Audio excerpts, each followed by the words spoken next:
जुनूनियत, इश्क और बदले की। दोस्तों, यह कहानी मेरी नई कहानी है। पुरानी कहानी रंजिश वाली मोहब्बत समाप्त हो चुकी है, जिसका दूसरा सीज़न जब मेरे 500 सब्सक्राइबर हो जाएंगे तब आएगा। तब तक आप इस नई कहानी के मज़े लीजिए। ये नई कहानी है जुनूनियत, इश्क और बदला। ये इश्क और बदले की ऐसी बेपनाह इश्क की दास्तान है जो आप सभी को बेहद पसंद आएगी। तो देर किस बात की, चलिए कहानी को शुरू करते हैं। इस कहानी के भाग जल्द से जल्द पाने के लिए चैनल को सब्सक्राइब करिएगा। चलिए शुरू करते हैं। जुनूनियत, इश्क और बदले की, एपिसोड नंबर 44। अब तक आपने पढ़ा, शिवन्या और रिद्धि की अच्छी खासी बहस हो चुकी थी, जिसमें रिद्धि जीत चुकी थी। शिवन्या को अच्छा खासा सुनाकर रिद्धि कमरे से बाहर आई कि तभी उसे आद्या मिल गई। आइए देखते हैं आखिर आद्या और रिद्धि के बीच में क्या बातचीत होती है। चलिए जानते हैं अब आगे। शिवन्या को अच्छा खासा सुनाकर रिद्धि जब कमरे से बाहर निकली तो सामने आद्या जाती हुई दिखी। आद्या को घर वालों ने युक्ति के बारे में बता दिया था। युक्ति से मिलने के लिए ही आद्या श्रेयांश और युक्ति के कमरे में जा रही थी कि उसे रास्ते में रिद्धि मिल गई। रिद्धि के चेहरे पर गुस्सा और आद्या ने देख लिया था। रिद्धि आद्या की तरफ देख रही थी तो वहीं आद्या रिद्धि से बोली, क्या हुआ, तुम गुस्से में लग रही हो, किसी ने कुछ कहा क्या? रिद्धि बोली, हाँ दी, एक ही तो है कहने और सुनाने वाली, शिवन्या। पता है उसे बिल्कुल बर्दाश्त नहीं हुआ कि श्रेयांश और युक्ति की शादी हो गई है, पर अब मुझे तो डर है कहीं वो कुछ गलत ना कर दे। देखा नहीं पिछली बार क्या कर दिया था उसने? आद्या बोली, उसकी चिंता तुम मत करो, मेरी बात हो गई है रुद्रांश से, वो इसके खिलाफ सारे सबूत निकाल रहे हैं। हो सकता है शादी ही ना हो इसकी, और शादी के दिन ही पुलिस स्टेशन जाना पड़े। क्यों, हम किसी और की लाइफ को बर्बाद कर रहे हैं इससे शादी करवा कर? मैं तो रुद्रांश से कह रही थी कि इसे सीधे पुलिस में दे देते हैं, लेकिन रुद्रांश कह रहा था कि घर वाले सबूत मांगेंगे। बेशक हम में से कुछ ही लोग इसके पर शक करते हैं, लेकिन वो शक यकीन में तब बदलेगा जब हमारे पास कोई पुख्ता सबूत होंगे। ऐसे ही हम किसी पर इल्ज़ाम नहीं लगा सकते, और वैसे भी इन सब के पीछे उसके पिता का हाथ है, और हम लोगों को इतना ही पता है। अगर घर वालों को हम यह कहें कि इसने मान्या को मरवाने की कोशिश करी तो फिर से कहीं ये सबके सामने गेम न खेल जाए और खुद को मासूम और इनोसेंट प्रूफ ना कर दे। रिद्धि बोली, हाँ दी, वो तो मैं समझ गई हूँ। खैर चलिए मैं आपको युक्ति से मिलवाती हूँ। पता है उसकी बहुत सी हरकतें मान्या जैसी ही हैं, लेकिन सबसे ज़्यादा अच्छी हरकत तो मुझे वो लगी जब उसने शिवन्या को मुंह तोड़ जवाब दिया है। सुकून मिला है दी दिल को, इतना ज़्यादा कि क्या बताऊँ। आद्या रिद्धि की ये बातें सुनकर मुस्कुरा उठी। वो भी युक्ति से मिलने के लिए उसके कमरे की तरफ चल पड़ी। आद्या और रिद्धि एक साथ युक्ति के कमरे में पहुंचे, जहां युक्ति अपने सामान को सेट करने में लगी हुई थी। रिद्धि ने दरवाज़ा खटखटाया तो युक्ति ने मुड़कर देखा। वहां पर आद्या और रिद्धि दोनों ही खड़े थे। युक्ति ने उन्हें अंदर आने के लिए कहा। रिद्धि युक्ति की ओर देखकर बोली। रिद्धि बोली, युक्ति, ये आद्या दी है, ये तुमसे मिलना चाह रही थी। सुबह तुम इनसे मिल नहीं पाई क्योंकि तब ये आराम कर रही थी। युक्ति ने आद्या को देखा और फिर आद्या के पैर छूने के लिए जैसे ही आगे बढ़ी तो आद्या ने युक्ति के पैर छूने से पहले ही उसे रोक दिया। आद्या बोली, अरे नहीं नहीं, मैं इतनी भी बड़ी नहीं हूँ कि तुम मेरे पैर छुओ, तुम तो मुझे गले मिलो। बड़ी ही प्यारी हो तुम। रिद्धि से तुम्हारे बारे में ढेर सारी बातें सुन चुकी हूँ। तुमसे मिलने के लिए मेरी एक्साइटमेंट और ज़्यादा बढ़ गई थी। ये सुनते ही वो तीनों हंस पड़े। युक्ति बोली, आप भी बहुत प्यारी हैं दी, और कॉन्ग्रेचुलेशन। वैसे कौन सा महीना चल रहा है? श्रेयांश ने बताया आपकी प्रेगनेंसी के बारे में। आद्या ये सुनकर मुस्कुराते हुए बोली, छठा महीना चल रहा है। युक्ति बोली, इसका मतलब 3 महीने बाद घर में छोटा सा बेबी आएगा? आद्या बोली, हाँ, छोटा सा बेबी आएगा। तभी युक्ति बोली, वाह, इस घर का पहला छोटा सा बच्चा। आप कितनी लकी हो ना कि आपके पास एक छोटा सा प्यारा बेबी आने वाला है। तभी रिद्धि फ्लो में बोली, हाँ लकी तो है दी, अभी काम करो, तुम भी जल्दी से गुड न्यूज़ दे दो, फिर तुम्हारे पास भी एक छोटा सा बेबी होगा। ये सुनते ही युक्ति का चेहरा शर्म से लाल हो गया। तो वहीं आद्या युक्ति को छेड़ते हुए बोली। आद्या बोली, अरे रिद्धि, तुम भी ना, नई नई शादी हुई है, अभी तो हनीमून पीरियड एंजॉय करने दो से, और क्या तुम अभी से बच्चों के बारे में बोलने लग गई? वैसे बच्चों के बारे में तो तुम्हें सोचना चाहिए, शादी को इतना टाइम जो हो गया है। तो वहीं रिद्धि आद्या के सवालों को सुन मुस्कुरा रही थी। तभी युक्ति बोली, हाँ बेबी के बारे में तो भाभी आपको सोचना चाहिए। तभी रिद्धि बोली, ये क्या, आप दोनों तो मुझे ही छेड़ने लगे। नहीं नहीं, अभी नहीं, अभी टाइम है, और वैसे भी पहले आद्या दी का बेबी हो जाए, उसके बाद आराम से सोचूंगी इस बारे में। युक्ति बोली, क्यों, अभी क्यों नहीं? रिद्धि बोली, अभी मेरे पास वैसे भी बहुत सारे काम हैं। सबसे पहला काम तो शिवन्या को घर से बाहर भगाने का है। पता है ना, वो किसी भी कीमत पर ये शादी नहीं करेगी और ज़रूर कुछ ना कुछ प्लान बना रही होगी, लेकिन मैंने भी उससे कह दिया। आद्या बोली, क्या कहा? रिद्धि बोली, यही कि अगर इस बार वो गायब हुई तो हम में से उसे कोई भी बचाने नहीं आएगा, और हमने घर की इतनी टाइट सिक्योरिटी की हुई है कि उसका किडनैप होने का तो कोई सवाल ही नहीं होता। और अगर वो दूल्हे को किडनैप करने का सोचेगी तो हम घर के किसी भी नौकर से उसकी शादी कर देंगे। ऐसे ही रिद्धि ने यह कहा तो आद्या और युक्ति जोर से हंस पड़े।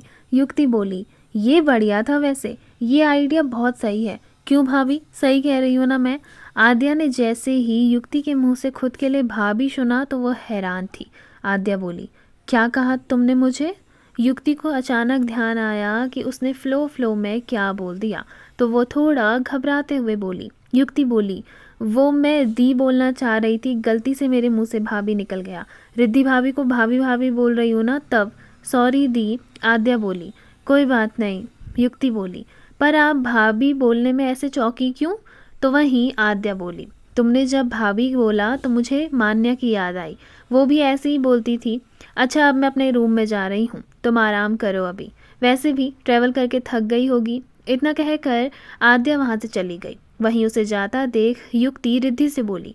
युक्ति बोली, क्या हुआ, दी मुझसे नाराज़ हो गई क्या? मैंने उन्हें भाभी बोला तो वहीं रिद्धि बोली, नहीं वो नाराज़ नहीं हुई है, लेकिन इतने महीने बाद किसी ने आद्या दी को भाभी कहा है। मान्या ही उन्हें भाभी बोला करती थी, और मान्या श्रेयांश की वाइफ थी, जैसे कि तुम्हें पता है, तो इसलिए तुम्हारे अचानक भाभी बोलने से शायद आद्या दी थोड़ा अनकंफर्टेबल हो गई।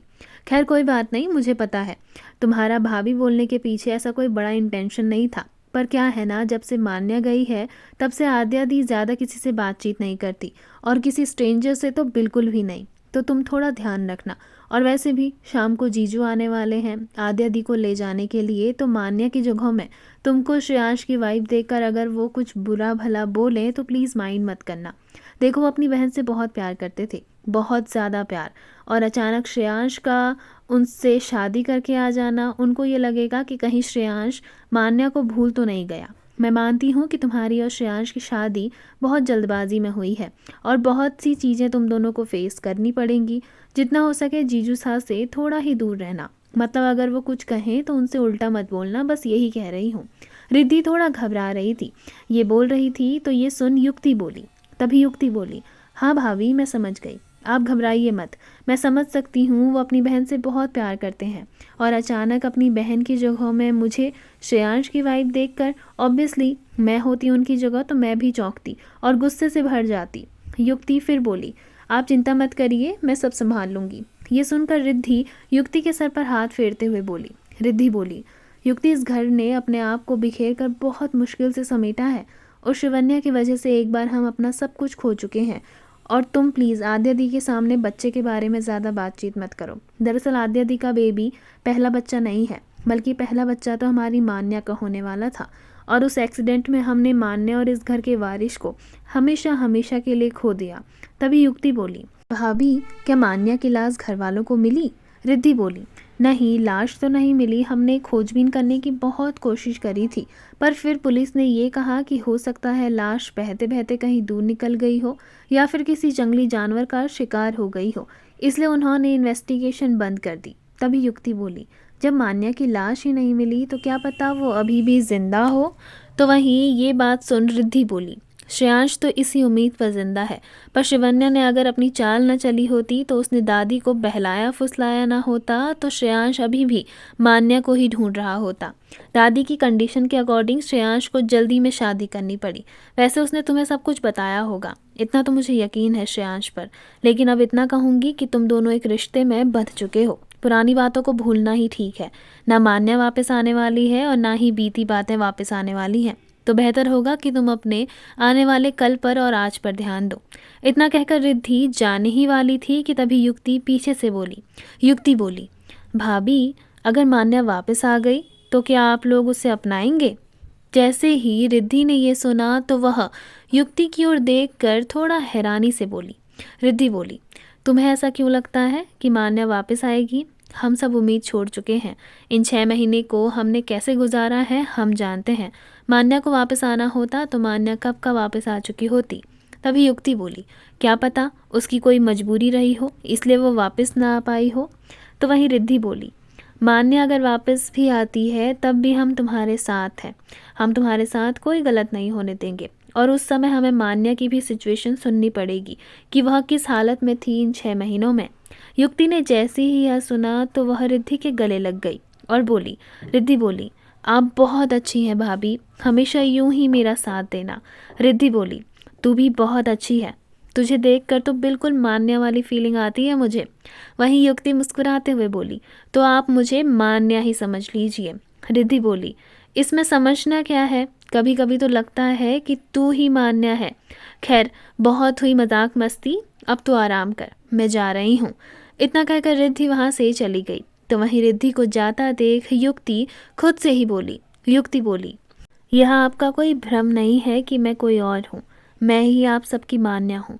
बस कुछ दिन और, उसके बाद मैं अपनी सच्चाई खुद बताऊंगी कि मैं कौन हूँ और मैंने ये सच्चाई इतने दिनों तक क्यों छुपा कर रखी।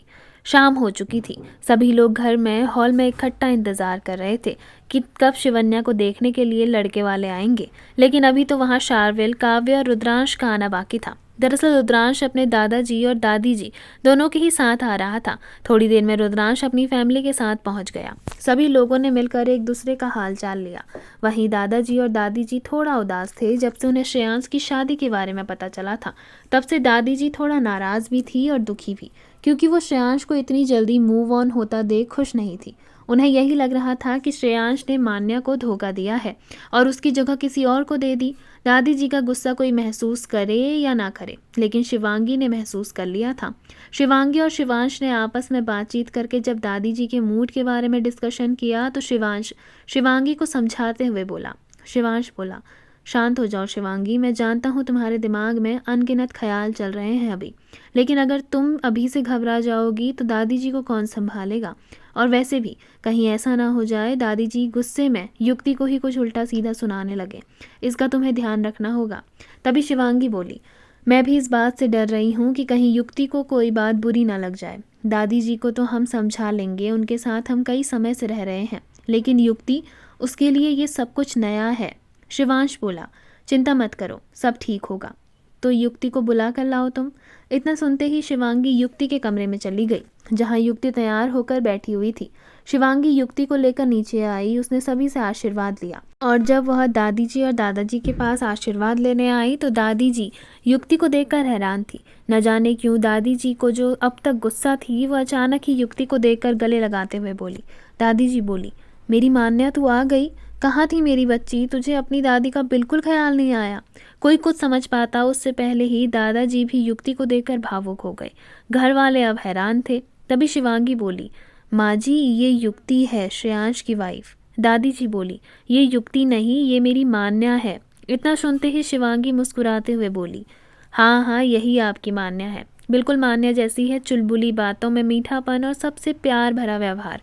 दादी जी युक्ति को देखकर अब खुश थी। तो वहीं शिवन्या, जिसे इस बारे में अब तक भनक तक नहीं थी, वो अपने कमरे में यही सोच रही थी कि वह कैसे इस रिश्ते से इनकार करे। लेकिन हॉल में तो कुछ और ही माहौल चल रहा था। युक्ति को देखकर श्रेयांश अचरज में था। रुद्रांश ने युक्ति की ओर देखा और बोला, रुद्रांश बोला, कहाँ हुई है तुम्हारी पढ़ाई? युक्ति मुस्कुराते हुए बोली, मेरी सारी स्टडीज़ सब सिंगापुर में हुई है भाई। जैसे ही युक्ति ने रुद्रांश को भाई कहा तो रुद्रांश चौंकते हुए उसे देखने लगा। फिर युक्ति बोली, क्या हुआ, मैंने कुछ गलत कह दिया क्या? सॉरी अगर आपको मेरा भाई कहना पसंद नहीं आया तो। तभी रुद्रांश बोला, नहीं नहीं ऐसी कोई बात नहीं है, तुम बोल सकती हो भाई, आखिर अब तुम मेरे लिए मेरी बहन हो तो तुम बोल सकती हो। सभी लोग खुश थे। युक्ति से मिलकर किसी को भी ये नहीं लगा कि वो किसी अनजान से मिल रहे हैं।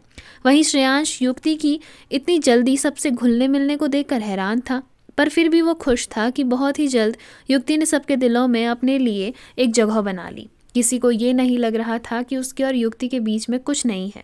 थोड़ी देर में शिवन्या को देखने के लिए लड़के वाले वहां आ गए। शिवन्या को हॉल में लाया गया तो लड़के वाले शिवन्या से भी मिले। लड़का शिवन्या के सामने बैठा था। उसे शिवन्या एक ही नज़र में पसंद आ गई। हर कोई शिवन्या के भाग्य पर इतरा रहा था। तभी युक्ति शिवन्या की ओर देख कर बोली। युक्ति बोली, you are so lucky Shivanya, तुम्हें राजीव ने देखते ही पसंद कर लिया। अरे तुम भी तो कुछ बोलो ना, क्या तुम्हें राजीव पसंद है? वैसे राजीव जी, शिवन्या बहुत टैलेंटेड है, सब कुछ आता है इसे। तभी रिद्धि बोली, हाँ जैसे कि आग लगाना। रिद्धि के बोलते ही सब रिद्धि को देखने लगे तो युक्ति ने यूं रिद्धि को आग दिखाई। तब रिद्धि बोली, अरे मेरा कहने का मतलब ये है कि साक्षात अन्नपूर्णा है हमारी शिवन्या। मतलब कि कभी भी किसी को भूखे पेट नहीं रहने देगी। खाना अच्छे से बनाना आता है और काटना भी अच्छे से आता है। सब्जियों को बड़ी बारीक तरीके से काटती है और हर कुछ प्लान करना आता है। ये सब कुछ तो इसके बाएं हाथ का खेल है, प्लानिंग प्लॉटिंग करना। तभी राजीव की माँ रिद्धि की ओर देखकर बोली, प्लानिंग प्लॉटिंग करना मतलब मैं कुछ समझी नहीं। युक्ति बोली, मतलब आंटी जी कि बिजनेस आइडिया, किसी भी बिजनेस को शुरू करने से पहले एक अच्छा प्लान बनाना होता है कि हम उस बिजनेस की शुरुआत कैसे करेंगे, उसमें कैसे स्टेप्स जोड़ें। तो शिवन्या खुद भी बिजनेस को ऑपरेट कर चुकी है। रिद्धि भाभी का कहने का मतलब यही था कि शिवन्या को बिजनेस से जुड़ी बारीकियां भी बहुत अच्छे से आती हैं। अगर आप चाहें तो ये हाउसवाइफ भी बन सकती हैं और बिजनेस वुमेन भी। तभी राजीव जी की माँ बोली, नहीं नहीं, ये शिवन्या का ही फैसला होना चाहिए कि उसे क्या करना है। और वैसे भी खाना वाना बनाने के लिए हमारे घर में नौकर हैं। शिवन्या चाहे तो ऑफिस ज्वाइन कर सकती है राजीव के साथ। राजीव को कंपनी भी मिल जाएगी और हमारा बिजनेस भी ग्रो करेगा। क्यों शिवांगी बहन जी, सही कह रही हूँ ना मैं? शिवांगी बोली, हाँ हाँ बिल्कुल सही कह रही हैं आप। राजीव बेटा, तुम शिवन्या से तो मिल लिए, उम्मीद है कि तुम्हें शिवन्या पसंद आई होगी। तो क्या हम इस रिश्ते को हाँ समझें? राजीव बोला, जी आंटी, मैं इस रिश्ते के लिए तैयार हूँ। आपने शिवन्या के बारे में मुझे पहले से ही सारी बातें बता रखी थी। मुझे इस रिश्ते से कोई ऐतराज़ नहीं है। हाँ, अगर शिवन्या जी को कोई ऐतराज़ है तो आप बात कर लीजिए। तभी शिवांगी बोली, नहीं नहीं, शिवन्या को कोई ऐतराज़ नहीं है। उससे पूछ कर ही हमने इस रिश्ते के लिए हामी भरी थी। शादी की डेट भी तय हो चुकी थी। घर वालों को और राजीव को शिवन्या पसंद आई। शिवन्या वहां से उठकर अपने कमरे में चली गई तो वहीं सभी लोग यही समझ रहे थे कि शिवन्या शर्मा के अपने कमरे में चली गई है। लेकिन रिद्धि और युक्ति तो आंखों ही आंखों में मजे ले रहे थे।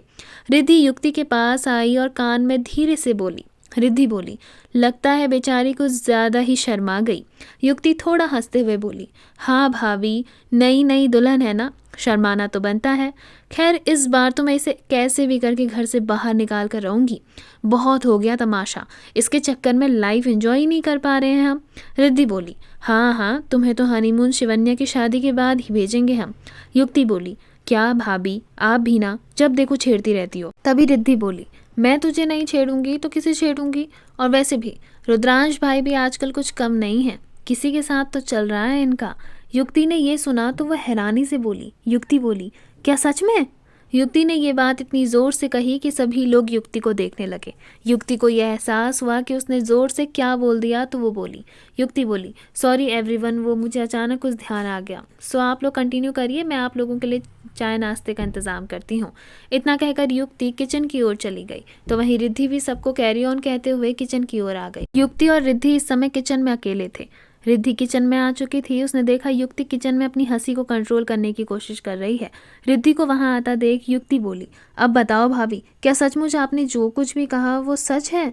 तभी रिद्धि बोली, हाँ बिल्कुल सच है। वो क्या है ना, मैं घर में बहुत बोर हो चुकी थी और वैसे भी यहाँ शिवन्या की शक्ल देख देख कर परेशान भी हो गई थी। इसलिए मम्मी जी ने कहा कि मैं कंपनी ज्वाइन कर लूँ और मैं हुई आर्ट वर्क वाली, तो इस मामले में रुद्रांश भाई की कंपनी परफेक्ट थी। इसलिए मैंने 1 महीने पहले ही रुद्रांश भाई की कंपनी ज्वाइन कर ली।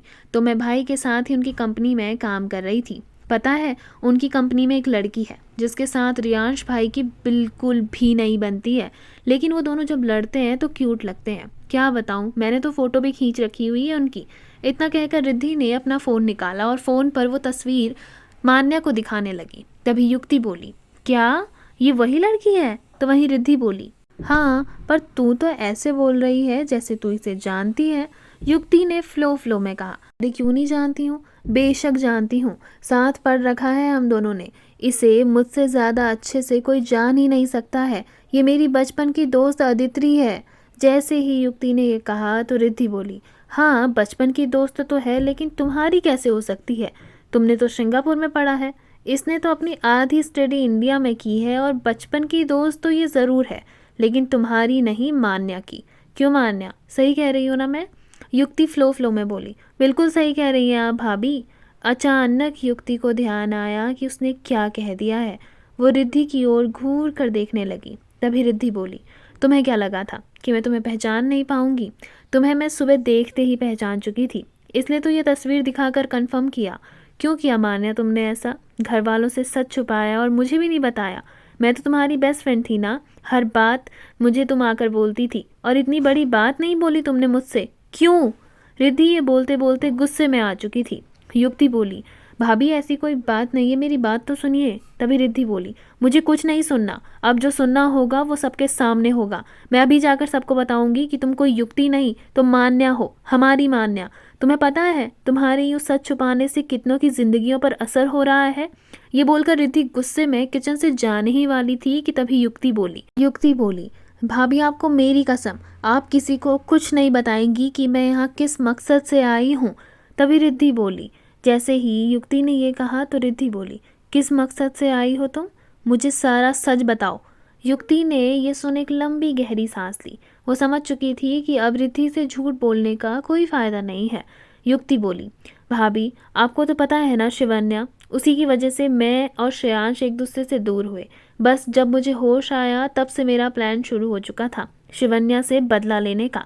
मैं शिवन्या को किसी कीमत पे नहीं छोड़ूंगी, उसकी वजह से मैंने सब कुछ खो दिया, मेरा प्यार, मेरा बच्चा, मेरा परिवार, सब कुछ। मैं शिवन्या को इतनी आसानी से खुश नहीं रहने दूंगी। रिद्धि बोली, तो ये बात तूने आज तक किसी को बताई क्यों नहीं? अरे तू श्रेयांश को ये बात बता देती तो हम उस शिवन्या को अभी तक धक्के मार के घर से बाहर निकाल देते। ऐसे ही वो दोनों बात कर रहे थे कि तभी उन्हें एक आवाज़ सुनाई दी, जिसे सुनकर युक्ति और रिद्धि दोनों ही हैरान थे। उन दोनों ने दरवाजे की ओर चौंक कर देखा तो वहां खड़े व्यक्ति को देखकर उन दोनों के पैरों तले जमीन निकल गई। युक्ति और रिद्धि ने दरवाजे की ओर देखा तो वहां कोई और नहीं बल्कि श्रेयांश खड़ा था। श्रेयांश, जो कि युक्ति से ज़रूरी बात करने के लिए किचन की ओर आया था, उसने युक्ति और रिद्धि की सारी बातें सुन ली। सारी कड़ियाँ जोड़ते हुए वो हैरान था कि मान्या ने उसे भी सच नहीं बताया। उसकी आंखों में हल्की नमी थी, लेकिन गुस्सा भी साफ नजर आ रहा था। वो गुस्से से किचन में आया और फिर युक्ति की ओर देखकर बोला। श्रेयांश बोला, मुझे तुमसे बहुत ज़रूरी बात करनी है, अभी चलो कमरे में। रिद्धि श्रेयांश को रोकते हुए बोली, श्रेयांश क्या कर रहे हो? घर में मेहमान आए हुए हैं, थोड़ी देर बाद बात करेंगे हम इस बारे में, तुम अभी गुस्से में हो, प्लीज़ अपने कमरे में जाओ। श्रेयांश रिद्धि की ओर देखकर बोला, बस भाभी आप नहीं बचाएंगी इसे, मैंने कहा ना तुमसे, कमरे में चलो। इतना कहकर श्रेयांश ने युक्ति का हाथ पकड़ा और उसे दूसरी तरफ से लेकर सीधे अपने कमरे की तरफ चला गया। लो जी, आखिरकार युक्ति ही मान्या है, ये बात श्रेयांश को पता चल गई। आप लोगों को इस सच्चाई का पर्दाफाश होता देख कैसा लगा, कमेंट सेक्शन में कमेंट करके ज़रूर बताइएगा। साथ ही में आप सब लोग शिवन्या की तबाही के लिए कितना एक्साइटेड हैं ये भी बताइएगा। तब तक के लिए धन्यवाद। आपको यह वीडियो पसंद आई हो तो वीडियो को लाइक करेगा, शेयर करेगा, कमेंट करिएगा और बेल आइकन दबाकर चैनल को सब्सक्राइब ज़रूर करिएगा, ताकि आप इस कहानी के किसी भी भाग को मिस ना कर पाएँ। धन्यवाद।